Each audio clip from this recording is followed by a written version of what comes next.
পুলিশের হাতে গ্রেপ্তার বিহারের দুই ছিনতাইকারী। মহিলারা এখন স্বর্ণালংকার পরে তাদের নিজেদের বাড়িতেও সুরক্ষিত নয়, সেখানেও ছিনতাইকারীরা বিভিন্ন কৌশল অবলম্বন করে স্বর্ণালংকার ছিনিয়ে নিচ্ছে। বুধবার দুপুরে তার ওই এক জলজান্ত উদাহরণ মিলল শ্রীনগর থানার অন্তর্গত এডিসি ভিলেজের টেলরবন এলাকায়। জানা গেছে, এডিসি ভিলেজের টেলরবন এলাকার আমার্ত বৃদ্ধা রাধারানী দেববর্মার বাড়িতে থালা বাসন পরিষ্কার করার অজুহাত দেখিয়ে বিহারের দুই যুবক প্রবেশ করে। তখন ওনার বাড়িতে কোনো পুরুষ লোক ছিল না। সেই সুযোগে দুই ছিনতাইকারী থালা বাসন পরিষ্কার করার নাম করে বৃদ্ধা রাধারানী দেববর্মার গলা থেকে একটি সোনার চেইন ছিনতাই করে পালিয়ে যায়।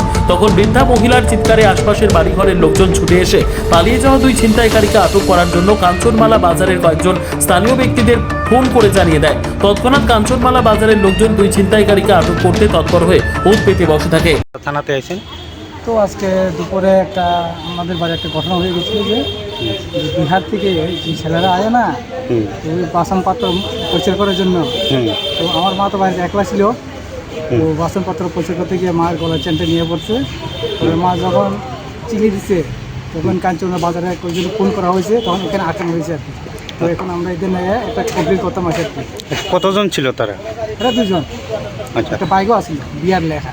আচ্ছা, চেইনটা কি পাওয়া গেছে তাদের কাছ থেকে? অনেক থানাতে আসছে।